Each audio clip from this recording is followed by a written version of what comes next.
গতকাল ছিল আমার নতুন টিউশনির প্রথম দিন, কিন্তু বড় ভাই সাবধান করে দিয়েছে ছাত্র নাকি অনেক টাউটবাজ, আমি যেন সেইভাবে পড়াই। তো আমি প্রথম দিন টিউশনিতে গেলাম, গিয়ে ছাত্রকে জিজ্ঞাসা করলাম তোমার নাম কি। তখন সে বলল, স্যার আমার নাম ফটিক, কিন্তু আমার স্কুলের বন্ধুরা আমাকে আদর করে ফটকাবাজ বলে ডাকে। ছাত্রের মুখ থেকে এই কথা শোনায় বুঝতে পারছিলাম ছাত্র আমার 1 নম্বরের টাউটার।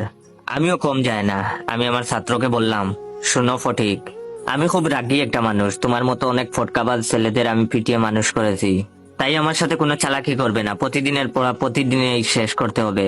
তখন ছাত্র আমার মুখের দিকে তাকিয়ে বলল, আমি কি আপনাকে স্যার বলে ডাকবো নাকি দুলাভাই বলে ডাকবো? তখন আমি বললাম, দুলাভাই বলে ডাকবে মানে? ফাজলামি করো, স্যার বলে ডাকবে।